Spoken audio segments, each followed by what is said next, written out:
Hi అండి. నమస్తే. తెలుగు నవలా శ్రోతలకు లక్ష్మీ కథల ప్రపంచానికి స్వాగతం. రంగనాయకమ్మ గారు రచించిన జానకి విముక్తి అనే నవలను ధారావాహికంగా వింటున్నాం కదండి. ఈరోజు ఈ వీడియోలో మనం పార్ట్ 38 వినేద్దామండి. పెళ్లి లేని ఆ భార్యాభర్తల సహజీవనం ప్రారంభమై నెల దాటింది. శాంతకి వంట అలవాటు లేదు. సత్యం ఆధ్వర్యంలో నేర్చుకోవడానికి ప్రయత్నాలు మొదలుపెట్టింది.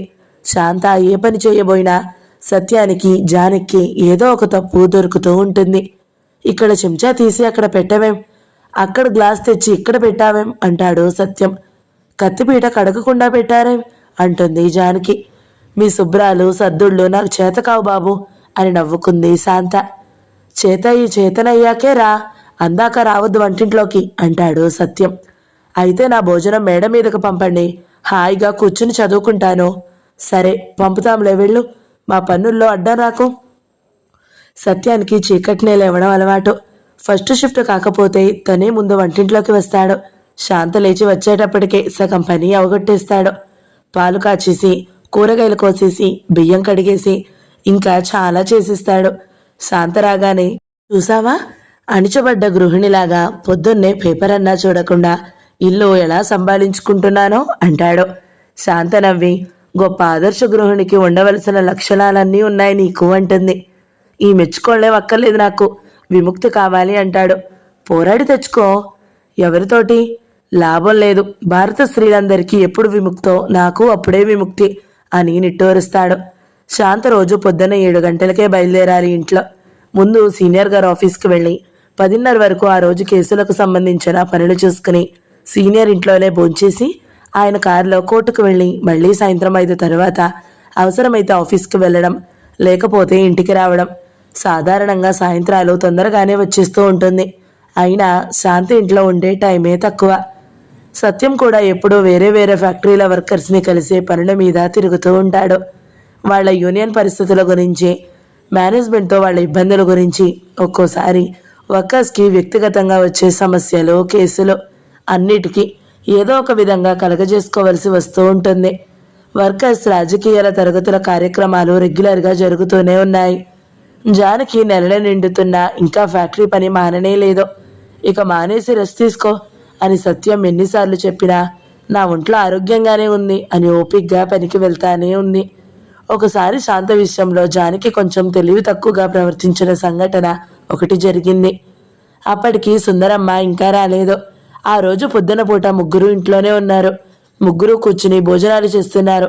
శాంత భోజనం పూర్తయి చేయి కడుక్కుంటుండే పోస్ట్ మ్యాన్ వచ్చాడు. శాంత పళ్ళెం వదిలేసి తొందరగా వెళ్ళి ఉత్తరాలు తీసుకుంది. అందులో 3 ఉత్తరాలు తనకే. సత్యం, నేను పైకి వెళ్తున్నాను, నీకు ఉత్తరం ఉంది, తొందరగా రా అనేసి వెళ్ళిపోయింది. తర్వాత జానకి లేచి తన ఎంగిలి పళ్ళెం తీసేసి చేతులు తుడుచుకుంటూ నించుంది. శాంత వదిలేసిన పళ్ళెం జానకి తీయకపోవడం సత్యం గమనించాడు. జానకి తోచలేదేమో అనుకోవడానికి వీల్లేదు. పనుల విషయంలో జానకి తోచకపోవడం ఉండదు, బద్ధకము ఉండదు. సత్యం తను తినడం అయ్యాక లేచి తన పీటతో పాటు శాంత కూర్చున్న పీట తీసి తన పళ్ళెంతో పాటు శాంత తిన్న పళ్ళెం తీస్తుంటే గిన్నెలు సర్దుతున్న జానకి అన్నని చూసి కంగారు పడిపోతూ, నువ్వెందుకు తీసావు, నేను తీసేదానిగా అంది తన వల్ల పొరపాటు జరిగిపోయినట్టు. అయితే ఇందాకే తీయకపోయావా, నీ పళ్ళెం తీసినప్పుడు అప్పుడెందుకు ఊరుకున్నావు అన్నాడు సత్యం. జానకి వెంటనే మాట్లాడలేక తడబడుతో, అది కాదు, ఆవిడే వచ్చి తీసుకుంటారేమో అనుకున్నాను అని నెసిగింది. పైకి వెళ్తున్నానని చెప్పిందిగా, ఉత్తరాలు చూడగానే పళ్ళెం సంగతి మర్చిపోయింది. నువ్వో నేనో తీస్తే తప్ప. తన పనికి అన్నకి కోపం వచ్చిందని జానకి అర్థమైంది. తప్పని కాదు అని వినపడినట్టు అని మాట్లాడకుండా నించుంది. నిజానికి తన పళ్ళం తీస్తున్నప్పుడే శాంత పళ్ళం గురించి ఒక క్షణం ఆలోచించింది. కానీ తీయకుండా వదిలేసింది. శాంత మీద కోపమో మరోటో కాదు, ఎందుకో ఆవిడ ఎంగిలి పళ్ళం తను ముట్టుకోవడానికి అభ్యంతరంగా అనిపించి వదిలేసింది. కోడలు తిన్న పళ్ళం ఆడబిడ్డ తీయడం ఏమిటి అనుకున్నావు కాబోలు అన్నాడు సత్యం నవ్వి చేతులు కడుక్కుంటూ. జానకి మాట్లాడలేకపోయింది. మనుషుల స్వభావాల్ని బట్టి, స్నేహాల్ని బట్టి విలువ ఇవ్వకుండా వదినలు, ఆడబిడ్డలు, అత్తలు, కోడళ్ళు అనుకుంటూ కూర్చోవడం ఉత్తా ఫ్యూడల్ సెంటిమెంట్ జానకి బిక్కుముఖం పెట్టి తలవాలేసింది. 3 ఏళ్ల పాటు ఆ పంది వెదవికి, వాడి తల్లికి వాడి గాడిద చుట్టాలకి చాకరీలు చేశావో అలాంటి సంబంధాలంటే ఇంకా సహ్యం పుట్టలేదు. జానకి కళ్ళల్లోంచి టపటపమని కన్నీరు చుక్కలు రాలిపోవడం చూశాడు సత్యం. ఏడవడం ఎందుకు? పిచ్చి పని. నేనన్నానని ఏడవకు. నువ్వు చేసిందేమిటో ఆలోచించుకో. కోడలంటే పలికి మారిన మనిషిను, అత్తలు ఆడబిడ్డలు గొప్పవాడునా? అలా ఎప్పుడూ ఆలోచించుకో. పిచ్చి ఆలోచనలు అని మందలింపుగానేసి సత్యం కూడా పైకి వెళ్ళిపోయాడు. జానకి సిగ్గుపడిపోతూ అలాగే నించుంది వంటింట్లో. తన మనసులో ఆలోచనలన్నీ అన్నకి తెలిసే అలా కేకలేశాడేమోనని భయం వేసింది. శాంత వచ్చిన దగ్గర నుంచి ఆమె ప్రవర్తనలో చాలా తప్పులు కనబడుతున్నాయి జానకి. శాంత సత్యాన్ని ఎప్పట్లాగే నువ్వు నువ్వు అనడం, పేరుతో పిలవడం జానకి అంతగా నచ్చడం లేదు. భార్యాభర్తల మధ్య తేడాలుండకూడదని వాళ్ళిద్దరూ అనుకుంటారని జానకి తెలుసు. కానీ అయినా ఎందుకో ఆ మనిషి తన అన్నని అలా పిలవడం జానకి అంత బాగోలేదు. పోనీ వాళ్ళిద్దరే ఉన్నప్పుడు ఎలా పిలుచుకున్నా బయట వాళ్ళ దగ్గరైనా కొంచెం మర్యాదగా పిలిస్తే బాగుంటుంది కదా అనిపించింది చాలాసార్లు. సత్యం గారున్నారా అని ఒకసారి ఎవరో వచ్చి అడిగితే శాంత అతనితో ఉన్నాడు కూర్చోండి అని, సత్యం నీకోసం ఎవరో వచ్చారు చూడు అని అక్కడి నుంచే పిలిచింది సత్యాన్ని. వచ్చిన మనిషి ఏమనుకుంటాడోనని జానకి ఒక్కటే సిగ్గేసింది. మీ వదిన నిన్ను మన్ననగా పిలవదేమో అని ముసలమ్మ గారంటే జానకి కొంచెం నవ్వి, నన్ను పిలవక్కర్లేదులేండి, మా అన్నయ్యనే పిలవదావిడ అంది. తన కంఠంలో నిష్ఠూరం ధ్వనించిన సంగతి తనే పోల్చుకోలేకపోయింది. అన్న భార్యగా గాక అన్న స్నేహితురాలిగా శాంత వచ్చే రోజుల్లో అయితే కూర్చోండి అని కుర్చీ చూపించి కూర్చునేదాకా ఊరుకునేది కాదు జానకి.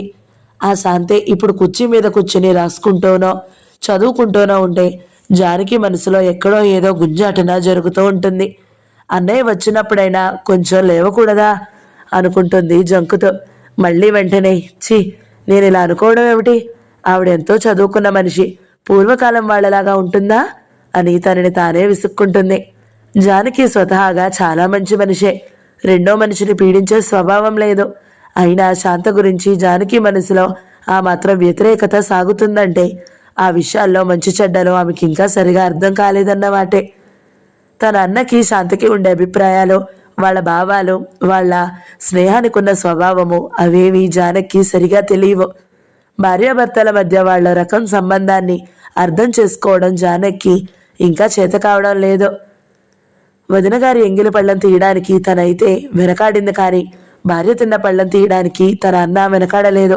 తల్లి తిన్న పళ్ళం ఎంత మామూలుగా తీస్తాడో అలా తీసేయడం చూస్తే తను ఎంత మూర్ఖంగా ప్రవర్తించిందో అర్థమైంది జానకి. తనకి తెలిసిన ఏ భర్త తీస్తాడు భార్య తిన్న పళ్ళం? తన అన్న ఎంతో సహజంగా చేశాడా పని, తనకెందుకు లేకపోవాలా మాత్రం జ్ఞానం? అన్న మొహం ఎలా చూస్తానా, ఎంత తెలివి తక్కువగా పనిచేశానా అని సిగ్గుపడిపోతూ జానకి వంటింట్లో కదలకుండా నించుంది. సత్యం పైకి వెళ్ళి ఉత్తరం చదవడం అయ్యాక కింద జరిగిన సంగతి శాంతికి చెప్పాడు. చాలా చిరాకేసింది నాకు, జానకి కళ్ళు నీళ్ళొచ్చేసాయి అన్నాడు. శాంత ఆశ్చర్యపోయి ఏడ్చిందా? ఏడ్చేలాగా కేకలేసావా అంది. నేనేమంత కేకలేలేదు, తనే సిగ్గుపడి ఏడ్చింది. చాలే, మతిపోయింది నీకు, అంత చిన్న విషయానికి కేకలేయాలా? కేకలేయలేదు ముర్రో అన్నారా?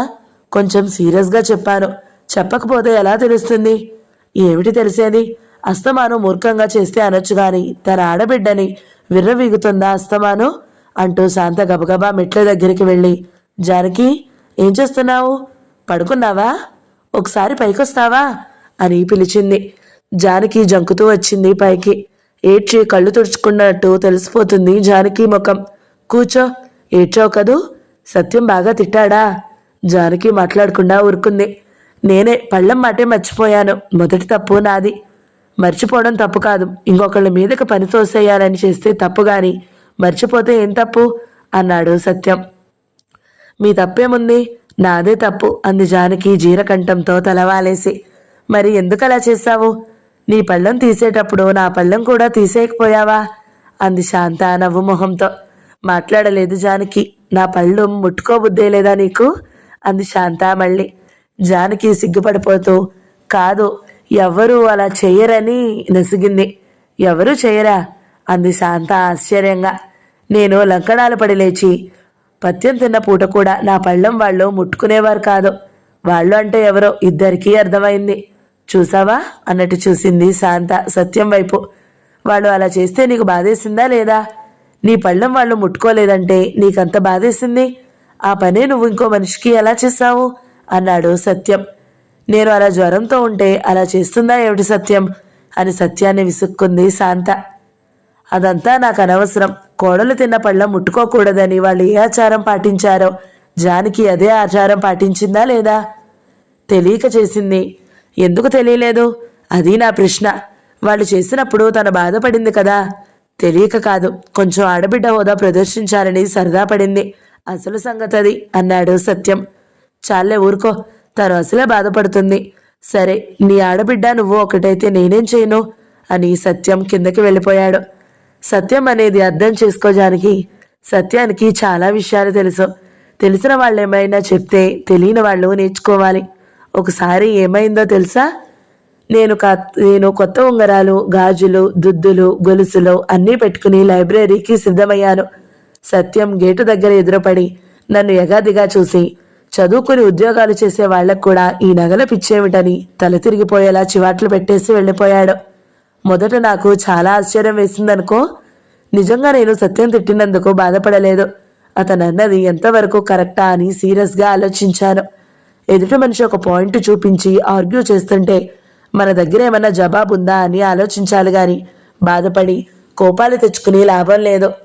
లేదండి, అన్నయ్య తిట్టినందుకు నాకేం కోపం లేదు. అన్నయ్య చెప్పడమే మంచిదైంది. లేకపోతే నాకు ఇలాంటి సంగతులు ఎలా తెలుస్తాయి? అదే నేననేది.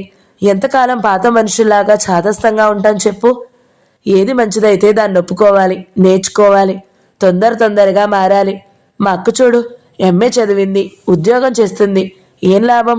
అమ్మమ్మల కాలంలో కూడా ఉండనంత చాదస్తంగా ఉంటుంది. ఎప్పుడన్నా తప్పు చేస్తే చెప్పినా తెలుసుకోదు. తన తప్పేమిటో స్పష్టంగా కనబడుతున్నా ఒప్పుకోదు.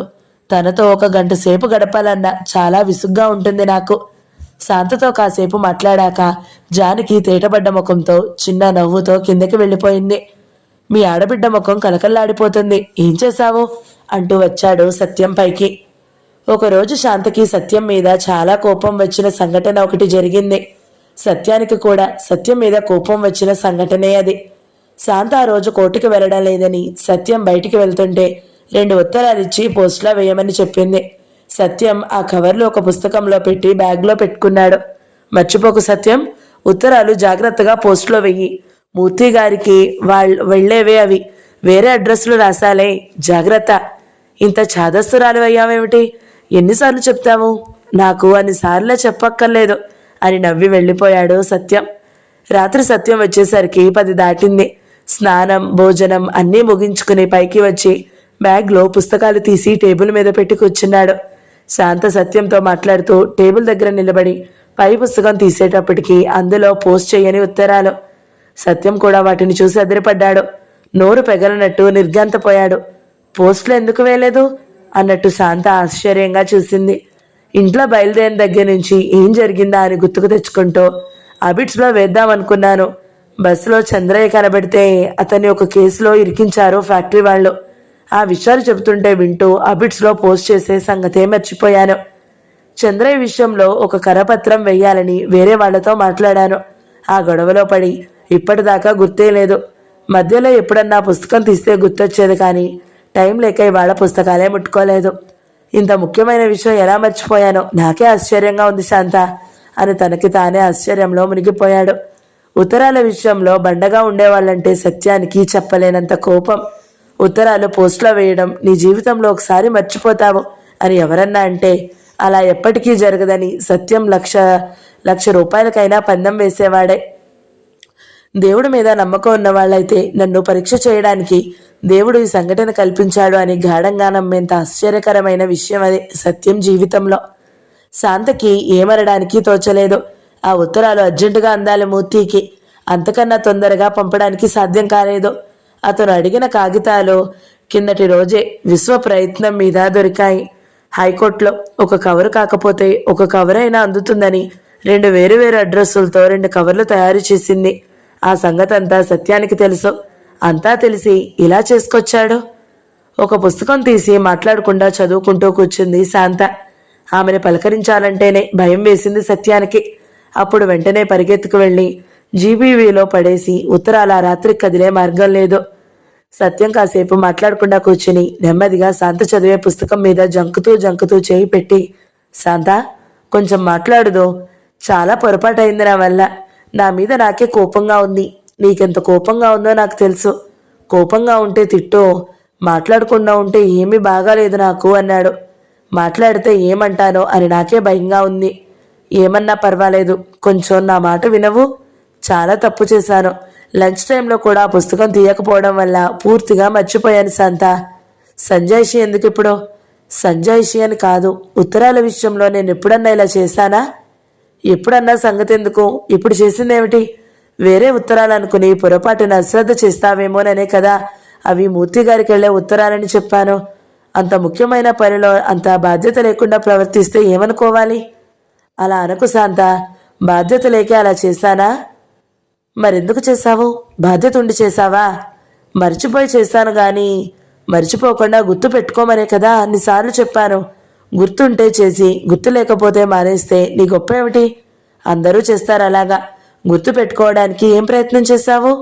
నిజమే, చాలా పొరపాటైంది, క్షమించు. క్షమించమనే మాట ప్రతిదానికి అనకూడదు సత్యం. నేను క్షమించానంటే ఆ కాగితాలు అందుతాయా అక్కడ? ఇది నా సొంత వ్యవహారమా నన్ను క్షమించమని అడగడానికి? నేనే ఫ్రెండ్కో రాసిన ఉత్తరం నువ్వు పోస్ట్ చేయకపోతే ఇంత పట్టించుకుంటానా? అన్నీ తెలిసేలా మాట్లాడతావేం? సత్యం మాట్లాడలేకపోయాడు. శాంత మళ్ళీ మౌనంగా పుస్తకం చదువుకుంటూ కూర్చుంది. చాలాసేపటికి చదవడం ఆపి సత్యం వైపు చూస్తే సత్యం ఒళ్ళో పుస్తకం పెట్టుకుని దీర్ఘంగా ఆలోచిస్తున్నాడు. టైము 12:30 దాటింది. శాంత లేచి సత్యం ఒళ్ళో పుస్తకం తీసి టేబుల్ మీద పెట్టి అతని చేతులు పట్టుకుని, లే పడుకుందాం, 1 గంట అవుతుంది అంది. చాలా తప్పు చేశాను శాంత అని బేలగా చూశాడు సత్యం. ఉత్త తప్పు కాదు, చాలా బాధ్యతారాహిత్యంగా చేసిన తప్పు. అవును అవును, ఇదో అనుభవం నాకు. వాళ్ళిద్దరినీ చూడకపోతే భార్యాభర్తలనే వాళ్ళు అలా జీవించడం సాధ్యమని జానకి నమ్మగలిగేది కాదు. భార్యాభర్తలని వాళ్ళని పైవాళ్ళు అనుకోవడమే గాని వాళ్ళకి ఆ దృష్టే ఉన్నట్టుండదు. మా ఆవిడానో మా ఆయనానో వాళ్ళ నోటితో వాళ్ళు ఎన్నడూ అనుకోరు. అసలు వాళ్ళని చూస్తే పైవాళ్ళకి కూడా వాళ్ళు భార్యాభర్తలు అనిపించరు. ఒకసారి జానకితో పాటు ఫ్యాక్టరీ నుంచి వచ్చేటప్పుడు బాలమ్మ అనే అమ్మాయి వచ్చి చాలాసేపు కూర్చుని వెళ్ళింది. వెళ్ళేటప్పుడు జానకితో, మీ వదిన్ని చూద్దామనుకున్నాను, ఇంకా రాలేదేం అంది. జానకి తెల్లబోయి, నీకు కాఫీ ఇచ్చింది మా వదినేగా, మా అన్నయ్యతో మాట్లాడింది మా వదినే అంటే బాలమ్మ ఆశ్చర్యపడి నమ్మలేకపోయింది. ఆమె ఎవరో దోస్తనుకున్నాను అని బాలమ్మ చాలా ఆశ్చర్యపోయింది. వాళ్ళని చూస్తే నాకే ఆశ్చర్యంగా ఉంటుంది అంది జానకి. వాళ్ళని చూస్తే జానకి ప్రతి విషయానికి ఆశ్చర్యమే. అన్నిటికన్నా పెద్ద ఆశ్చర్యం వాళ్ళిద్దరూ పెళ్లి తర్వాత కూడా ఏమీ మారలేదు. ఇదివరకు ఎలా ఉండేవారో అలాగే ఉన్నారు. పిసరంత కూడా మార్పు లేదు ఇద్దరికి. అత్తింటికి కాపురానికి వచ్చాక ఆడవాళ్ళు చాలా మారిపోతారు. మగాళ్ళు కూడా భార్య వచ్చాక కొంచెమన్నా మారతారు. చిన్నతనం గతించిపోయినట్టు, కొత్త బరువేదో మీద పడ్డట్టు తయారవుతారు ఇద్దరికిద్దరు. వీళ్ళైతే ఆ లక్షణాలే లేవు. శాంత అయితే అసలు అత్తింట్లో ఉండి కాపురం చేస్తున్న మనిషిలాగానే అనిపించదు. ఇది వరకు కాసేపు కూర్చుని వెళ్ళడానికి వచ్చినప్పుడు ఎలా ఉండేదో అలాగే ఉంటుంది బయట నుంచి వస్తే. రాగానే చెప్పులు వదిలి లోపలికి వస్తూ, సత్యం ఉన్నాడా అంటుంది. ఇంకా వచ్చాడా లేదా అని. 2 నిమిషాలు ఏ కుర్చీలోనో కూర్చుంటుంది. లోపలికి రావడానికి ఏమీ తొందరలేని కొత్త మనిషిలాగా. సత్యం ఇంట్లో ఉంటే 2 నిమిషాల్లో అక్కడికి హాజరవుతాడు నవ్వు మొహంతో. అక్కడే మాట్లాడేసుకుంటారు వార్తలన్నీ. అప్పుడు చూస్తే వాళ్ళిద్దరినీ భార్యాభర్తలని ఎవరనుకుంటారు అసలు? ఇంట్లో ఎప్పుడూ అలవాటైన మనిషితో మాట్లాడినట్టుండదు వాళ్ళు ఒకళ్ళతో ఒకళ్ళు మాట్లాడుకుంటుంటే. ఎప్పుడు అకస్మాత్తుగా కలిసిన ప్రాణ స్నేహితురాలితో మాట్లాడినట్టు మొహమంతా సంతోషంతో కలకల్లాడిపోతూ మాట్లాడతాడు సత్యం శాంత రాగానే. కాసేపటికి లేచి స్నానం చేశాయి. పనేం లేదులే అంటాడు. పని ఉంటే నాకేం భయమా, నేనేం పని దొంగననుకున్నావా అని నవ్విలేస్తుంది శాంత. శాంత ఎప్పుడన్నా సమయానికి రాకపోతే సత్యం ఇంట్లో ఉంటే చాలా కంగారు పడుతూ ఎదురు చూస్తూ ఉంటాడు. ఈ మధ్య చాలా యాక్సిడెంట్లు అవుతున్నాయి అని విసుక్కుంటాడు. సత్యం రాకపోతే శాంత కూడా అంతే. అత్తయ్య గారు, సత్యానికి ఏ షిఫ్ట్ అని చెప్పాడు? ఇంకెక్కడికన్నా వెళ్తానన్నాడా అని తెలిసిన సంగతే అస్తమాను అడుగుతూ ఉంటుంది. వాళ్ళు ఒకరితో ఒకరు మాట్లాడుకోవడానికి దగ్గరగా ఉండడానికి అంతగా ఇష్టపడరు. మళ్ళీ ఎన్నడూ వారవారుగా చూసుకోవడాలో ముసిముసి నవ్వును నవ్వుకోడాలో, ఆమె జడలాగడమో పైట చెంగు లాగడమో ఆ రకం సరసాలేమీ ఉండవు. అది మరీ ఆశ్చర్యం వేస్తుంది జానకి. వాళ్ళ గదిలో వాళ్ళు కూర్చున్నప్పుడు కూడా ఏ పుస్తకం గురించి మాట్లాడుకుంటూనో, ఎవరి రాత పని వాళ్ళు చేసుకుంటూనో, మధ్య మధ్య జోకులేసి నవ్వుకుంటూనో ఉంటారు. ఒకళ్ళని ఏదో అని నవ్వడమే రెండో వాళ్ళ వేళాకోళం అంతా. వాళ్ళ కాపురం కళ్ళబడడం ప్రారంభమైనప్పటి నుంచే జానకి తన పాత సంగతిలో ఎంత ఇష్టమైనా అప్పుడప్పుడు ఏదో ఒక విషయం గుర్తొస్తూనే ఉంటుంది. గుర్తొచ్చినప్పుడు అలా చీదరతో ఒళ్ళు జలదిరుస్తుంది. పెళ్ళైన కొత్తల్లో అతను ఎప్పుడూ వెకిలిగా చూడడమే తనని. ఎప్పుడు ఒంటి మీద ఎక్కడంటే అక్కడ గిల్లడమో, నొక్కడమో, జడగుంజడమో, బయట పడేయడమో, అస్తమానం ఏదో ఒక వెకిలి పనే. అదంతా సరసం అనుకునేది తను. పట్టపగలు గది తలుపులు వేసేసి గదిలో ఉండమనేవాడు. గది గుమ్మం అవతల తండ్రి, తల్లి, అన్న తిరుగుతూ ఉంటే వాళ్ల ముఖం మీద తలుపులు వేసేసి తనని మంచం మీద లాగడం. అంత సిగ్గు లేకుండా ఎలా ఉన్నారా, ఆ రోతంతా ఎలా ఒప్పుకున్నారా అని జానకి ఇప్పుడు అనిపిస్తుంది గాని అప్పుడు అనిపించలేదు. భార్యాభర్తల సరసాలన్నా శృంగారమన్నా జానకి వెంకట్రావు నేర్పిన లక్షణాల్లో ఒక లక్షణం కూడా సత్యం ప్రవర్తనలో గాని శాంత ప్రవర్తనలో గాని లేకపోవడమే జానకి ఆశ్చర్యం. మొదట్లో వీళ్ళిద్దరూ కలిసి ఉండడం ఎందుకో అనుకునేది. మరీ కొత్తలో వాళ్ళని చూసి అన్నిట్లోనూ వాళ్ళ కొత్త మనుషులైనట్టే ఈ సరసాల్లోనూ వాళ్ళ కొత్త మనుషులే కాబోలు. వాళ్ళ సరదాలన్నీ ఎంతో రహస్యంగా నిగూఢంగా ఉంటాయి కాబోలు. లేకపోతే ఆడదాన్ని అస్తమాను ఎక్కడంటే అక్కడ ముట్టుకోవడానికి సిగ్గు లజ్జ లేకుండా అందరి ముందు సరసాలాడడానికి తన అన్న ఏమన్నా వెంకట్రావు లాంటి పశువా? మగాడు ఎలా చేసినా వెర్రి మొహం వేసుకుని ఒప్పుకోవడానికి శాంతగారేమన్నా తనలాంటి తెలివి తక్కువ జంతువా? ఇద్దరికిద్దరు సరైన వాళ్లే, జ్ఞానం ఉన్నవాళ్లే అనుకుంటుంది జానకి. వాళ్ళని చూడకపోతే ఎన్ని సంగతులు తెలిసేవి కాదో జానకి. శాంతని చూస్తుంటే ఇంకొక సంగతి మరీ ఆశ్చర్యం జానకి. ఎంత చదువుకున్న వాళ్ళనైనా, ఎంత ఇష్టపడి పెళ్లి చేసుకున్న వాళ్ళైనా భార్యాభర్త అయ్యాక భర్తతో మరీ అంత చనువుగా అన్నతోటో తమ్ముడితోటో ఉన్నట్టు ఉండడం ఆడవాళ్ళకి ఎలా వీలవుతుందా అనిపిస్తూ ఉంటుంది. మగవాళ్ళు ఎంత చనువిచ్చిన ఆడవాళ్ళకి ఒక చెంప బెదురుగానే ఉంటుంది కదా. అదేం ఉండదు శాంతకి. ఎంత నిర్భయంగా, ఎంత చనువుగా, ఎంత ఆశ్చర్యంగా ప్రవర్తిస్తుందో. సత్యం అని పిలిచి అతన్ని ఏదో వేళాకోళం మాట అని చిరునవ్వుతో మాట్లాడుతుంటే వాళ్ళిద్దరూ భార్యాభర్తలని ఎవరనుకుంటారు అసలు? సత్యం ఉన్నా లేకపోయినా శాంత ఎంతసేపైనా మగవాళ్లతో కూర్చుని మాట్లాడుతుంది. కోర్టు పని మీద ఎవరైనా వచ్చి మాట్లాడుతుంటే సత్యం మా ఛాయలకి వెళ్ళడు. శాంతే పిలిచి కాఫీయో మంచినీళ్ళో తెమ్మంటే మాత్రం పట్టుకెళ్తాడు. శాంత ఎంత తీరిగ్గా కూర్చుని అవతల వాళ్లతో మాట్లాడుతున్నా సత్యానికి విసుగో అసూయో ఉండదు. పరాయి మగాళ్లతో మాట్లాడి ఆనందించాలనే దృష్టి ఆమెకి, పరాయి ఆడవాళ్లతో కాలక్షేపం చేస్తూ సంతృప్తి పడాలనే దృష్టి అతనికి ఉంటే కదా వాళ్ల మధ్య అసూయలు కోపాలు రావడానికి. మామూలు సంసారాల్లో అయితే రయ్యన పోట్లాట లేచే విషయాలకి వీళ్ళకసలు చీమ కుట్టినట్టన్నా ఉండదు. ఒకసారి శాంత అశ్రద్ధ వల్లే సత్యం కొత్త బట్టలు పోయాయి. కంచివైపు ఎండ ఉందని సత్యం ప్యాంటు షర్టు అక్కడ ఆరేసి తీయకుండా నిద్రపోయింది శాంత. లేచేటప్పటికీ బట్టలు లేవు. అప్పటినుంచి తన మీద తను విసుక్కోవడం ప్రారంభించింది. తెలివి తక్కువ పని చేశానే అని. సత్యం రాగానే వెధవ పని చేశాను సత్యం అని జరిగిన సంగతి చెప్పింది. ఓస్ అంతేనా, ఇంకేమిటో అనుకున్నాను. దీనికోసం గంట నుంచి పశ్చాత్తాపం చెందుతున్నావా అన్నాడు. ఆ రంగులు నాకు చాలా బాగుంటాయి, ఆ జత కుట్టడం కూడా ఎంతో బాగా కుదిరింది అంది. ఆ రంగులు దొంగకు కూడా బాగున్నాయన్నమాట. ఆయనకి కూడా ఆ అభిరుచే ఉందని సంతోషించాలా లేదా? శాంతకి నిజంగానే విచారం పట్టుకుంది. సత్యం మాటలు పట్టించుకోకుండా కంచి దగ్గరికి వేస్తే ఎవరన్నా తీస్తారేమోనన్న ఆలోచనే రాలేదు. కొంచెం యువతలకి జాగ్రత్తగా వేయవలసింది. ఎంత పొరపాటైందో అని విసుక్కుంటూ కూర్చుంది. మనం కొంచెం జాగ్రత్తగా ఉంటే దొంగలు ఇంకా కొంచెం జాగ్రత్తగా ఉంటారులేదు. పోనీ ఈ టైం వేస్ట్ విచారిస్తూ కూర్చుంటే ఇదో దండగ పని. అన్నీ తిక్క మాటలే నువ్వును. నాకింత దిగిలేస్తుంటే ఓదార్చడం లేదు, పాడు లేదు. అందుకే వెంకట్రావు నిన్ను యతిమతం పని మనిషి అన్నాడు. బాగా అన్నాళ్లే, అనవలసిందే నిన్ను. వెంకట్రావుతో ఏకీభవించడం కన్నా ఆ దొంగతో ఏకీభవించడం 1000 రెట్లు ఉత్తమం శాంత అని నవ్వాడు సత్యం. సుందరమ్మకి నిద్రలేచాక బట్టలు పోయిన సంగతి చెప్తే, అయ్యో ఎంత పిచ్చి పని చేశావమ్మాయి అంది శాంతని. సత్యం నవ్వి శాంతతో, ఏమిటి మీ అత్తగారు సణుగుతుంది అన్నాడు తల్లి ముందే. అత్తగారు కోడలితో శాంతంగా, పోనీలేమ్మా, ఎవరో తీసుకుపోతారని నువ్వు కలగన్నావా?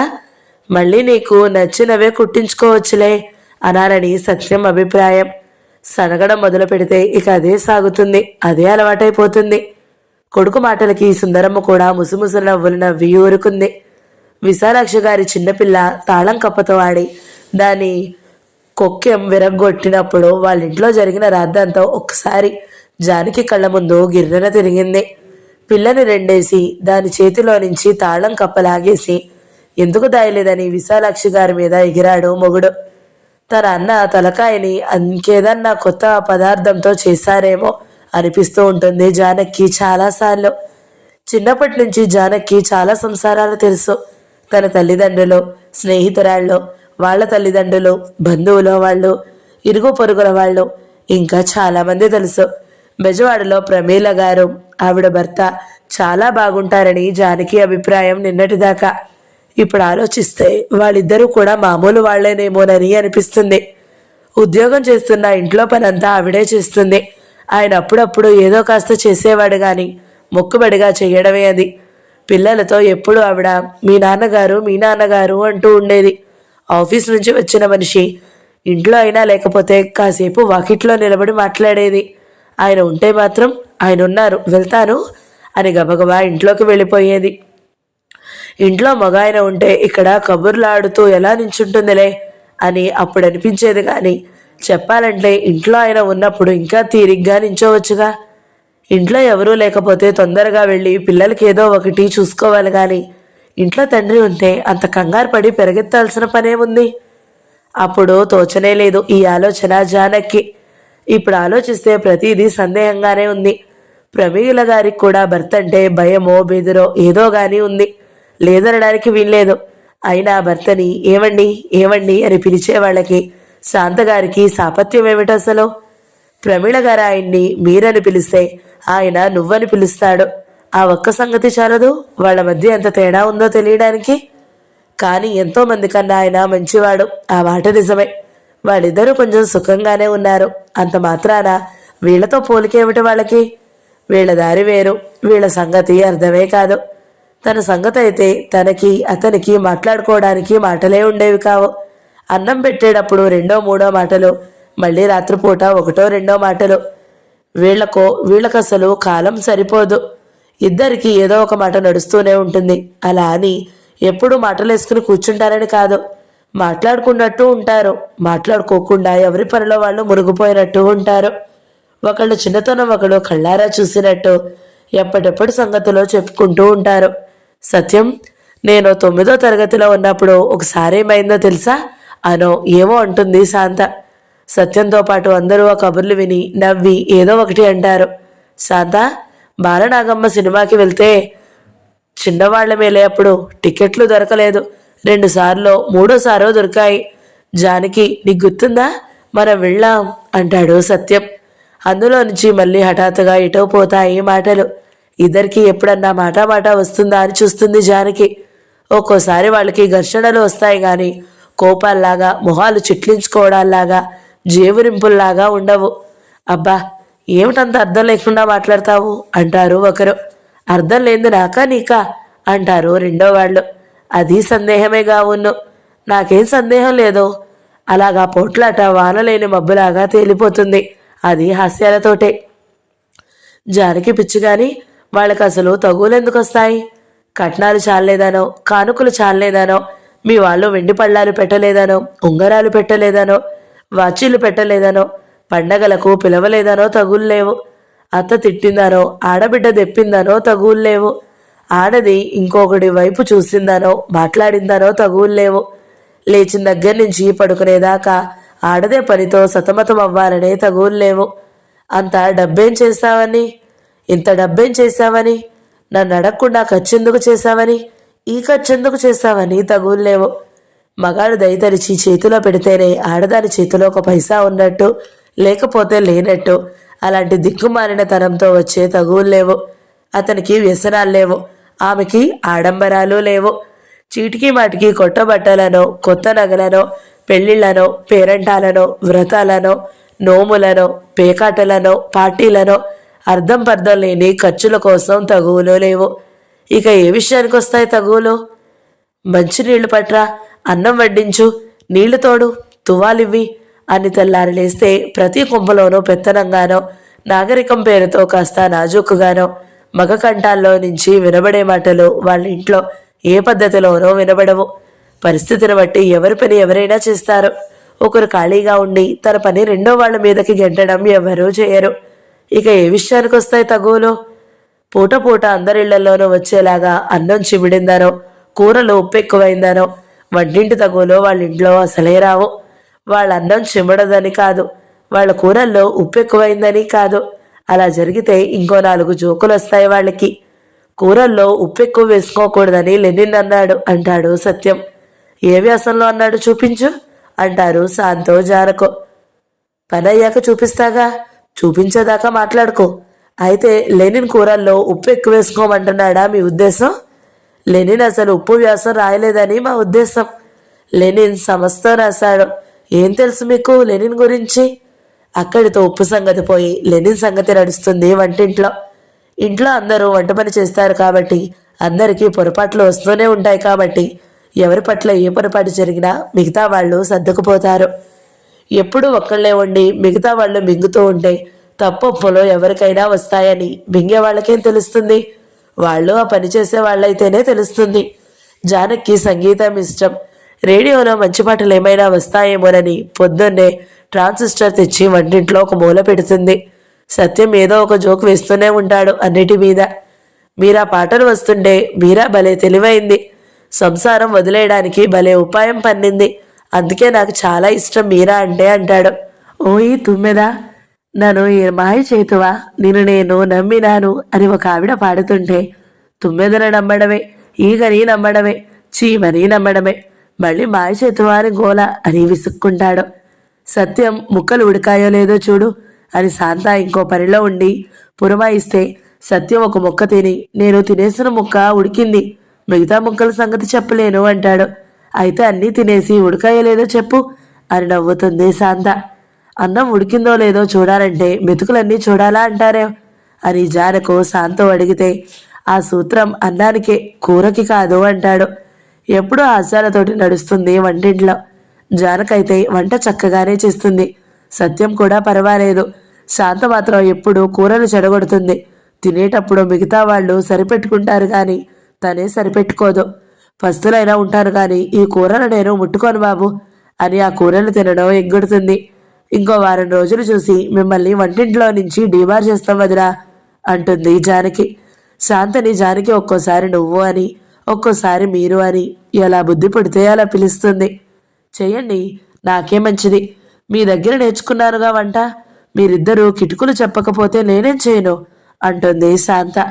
వాళ్ళ పెరట్లోకి పక్కింటి వాళ్ళ వంటిల్లో కనబడుతూ ఉంటుంది. ఆ వంటింట్లోకి ఆ ఇంటి మొగ ఆయన ఎన్నడూ తొంగి కూడా చూడడు. ఆ ఇంట్లో ఉన్నాడంటే ఎప్పుడు వీధి వైపు కుర్చీలో కూర్చుని పేపర్ చదువుతూ ఉంటాడు. వంటింట్లోకి రాని ఆ పురుషుడి మీద సత్యానికి ఎంత కోపమో. పెరట్లో గోడల మీద నక్కుతూ తిరిగే వాళ్ళ బండపిల్లిని చూసినప్పుడల్లా రత్నం గారి భర్తలాగా తెగ బలిసావే అని దాని మీద చిన్న చిన్న గులకరాళ్ళు తీసి దానికి దెబ్బ తగలకుండా విసురుతూ ఉంటాడు. అదేం పని, మతిపోయిందా? ఆవిడికి తగిలేను అని శాంత కోపడుతుంది. నీకా భయం అక్కర్లేదు, తగిలితే ఆయనకి తగులుతుందేమో గాని నా రాయి ఆవిడికి మాత్రం తగలదు అంటాడు. ఆయనకెలా తగులుతుంది? వీధిలో కూర్చున్నవాడికి. కర్మ జొచ్చుకొచ్చి పెరట్లోకి రాడా ఎప్పుడు? ఇందాక నువ్వు చీర ఆరబెడుతుంటే ఆవిడ వంటింట్లో నుంచి చూసి నవ్వింది తెలుసా? పోనీలే పాపం, 24 గంటల వంటింట్లో మగ్గి ఆవిడకి ఆ మాత్రం వినోదం కలిగించగలుగుతున్నాను. ఆవిడ ఎలా వండుతుందో గాని వాళ్ళ కూరలు ఎప్పుడు పులిహోర పరిమళం వస్తాయేమిటి సత్యం? మనవి వాళ్ళకి అలాగే వస్తాయి. కావాలంటే వాళ్ళ వంటింట్లో నుంచో నేను ఇక్కడ కూర తాలింపు పెడతాను చూడు. అంతేనంటావా? అంతేగాక అందరూ కలిసి అన్నాల దగ్గర కూర్చున్నప్పుడల్లా వంట బాగా చేసేవాళ్ళకి మనం నెలకి ఒక బహుమతి ఇచ్చుకోవాలి అని తీర్మానం చేస్తారు. వంట బాగుందని నిర్ణయించేదెవరు? వండిన వాళ్ళు గాక మిగతా ముగ్గురోనో. నర్సమ్మ కూడా కూరలు తింటుందిగా. వంట చేసే వాళ్ళకి కూడా ఓటు ఉండాలి. వాళ్ళ ఓటు వాళ్ళకే వేసుకుంటారు. ఎందుకు వేసుకుంటారు? వాళ్ళ వంట బాగోకపోతే బాగోలేదని ఒప్పుకోరా? సరే అలాగే, వాళ్ళకి ఓటు ఉంటుంది. ప్రతి నెల బహుమతి జానక్కి, ఇంకెవరికీ రాదు అంది శాంత. అయితే కొన్నాళ్ళు వంట బాగా చెడగొట్టగల వాళ్ళకి బహుమతులు ఇచ్చుకుందాం అన్నాడు సత్యం. అలా అయితే వదినకే, నీకు మాత్రం రాదు బహుమతి అంది జానకి. అమ్మా, ఈ పూటకి కూరల్లో నుంచి బయటపడ్డాం బాబు. ఈ నెల ఉప్పు కొనొద్దు. ఈ పూట తిన్న ఉప్పు నెల్లాడు దాకా సరిపోతుంది అంది శాంత. సత్యం ఇల్లుడ్చేటప్పుడు ఎవరన్నా అడ్డం వస్తే, అబ్బా ఏమిటి వీరు, నేను సాంస్కృతిక విప్లవంలాగా ఇల్లంతా శుభ్రం చేస్తుంటే మీరు రివిజనిస్టుల్లాగా మళ్ళీ దుమ్మంతా ఇంటిలోకి తీసుకుని వస్తారే అని కోపడతాడు. పప్పు రుబ్బేటప్పుడు అది తొందరగా నలక్కపోతే భారత విప్లవంలాగా ఏమిటో ఇంత ఆలస్యం ఈ పిండి అని విసుక్కుంటాడు. శాంత ఆలస్యంగా ఇంటికొస్తే రాగానే, అమ్మా వచ్చావా, నాతో విడిపోయావేమోనని దడొస్తుంది. సాయంత్రం నుంచి వచ్చేసావా అని సంతోషిస్తాడు. విడిపోయే ఛాన్స్ నాకు లేదుగా, పెళ్ళే చేసుకోనప్పుడు విడిపోవడం ఎలాగా అంటుంది శాంత. సత్యం మాటలకి వినేవాళ్ళు కూడా సరదాపడి ఏదో ఒక సరదా జవాబిస్తారు. సుందరమ్మ కూడా అప్పుడప్పుడు ఒక సరదా మాట అంటుంది. సత్యం ఏం మాట్లాడినా శాంత నవ్వుతుంది. ఒక స్నేహితురాలి మాటలకి ఇంకో స్నేహితురాలు నవ్వుతున్నట్టు నవ్వుతుంది. వాళ్ళ మధ్య ఆడామగా తేడా కూడా పోయిందేమో అనిపిస్తుంది జానకి చాలాసార్లు. వాళ్ళ గురించి కొత్తలో మరీ వింతగా కనబడ్డ విషయాలు రాను రాను చాలా సహజంగా అయిపోతున్నాయి. వాళ్ళిద్దరినీ తన అన్నని, అన్న భార్య అని, అన్నా వదినల్ని చూసినట్టు చూసిన వాళ్ళు, అన్న అలా చేస్తాడే, వదిన ఇలా చేస్తుందే, అన్న కొంచెం బింకంగా ఉండడే, వదిన కొంచెం అణుకువగా ఉండదే అని వాళ్ళ చేష్టలు ఎన్నో పొరపాట్లు కనపడ్డాయి. వాళ్ళిద్దరితో ఏమీ సంబంధం లేని మనిషిలాగా దూరంగా నిలబడి వాళ్ళ జీవితంలో వింతని గమనిస్తున్న మనిషిలాగా వాళ్ళని కుతూహలంతో పరికిస్తుంటే వాళ్ళిద్దరూ పాత రకం భార్యాభర్తల కన్నా ఎంతో తేడాగా, ఎంతో భిన్నంగా, కొత్త రకం భావాలతో సహజీవనం ప్రారంభించిన కొత్త దృక్పథాల గల స్త్రీ పురుషుల్లాగా కొంచెం కొంచెం అర్థం కావడం మొదలయ్యింది. తన ఆడబిడ్డతనం వదులుకున్నాకే, తను కొత్త దృష్టి నేర్చుకున్నాకే జానకి తన కళ్ళ ముందు ఉన్న వ్యక్తుల గొప్ప ఆదర్శవంతుల్లాగా, వాళ్లలో మొదట కనబడ్డ తప్పులు గొప్ప ఔన్నత్యాల్లాగా అంతా తారుమారే కనబడం మొదలుపెట్టింది. అంతా తన ఆడబిడ్డ దృష్టి వదులుకున్నాకే అన్న మందులింపులతో కళ్ళు తెరిచాకే. జానకి విముక్తి 38వ భాగం సమాప్తం. ఈ వీడియో మీకు నచ్చినట్లయితే లైక్ చేయండి, షేర్ చేయండి, మంచి కమెంట్ పెట్టండి. ఎవరైనా మొదటిసారి మన ఛానల్ని చూస్తున్నట్లయితే సబ్స్క్రైబ్ చేసుకోండి. Thank you so much for watching. నమస్తే.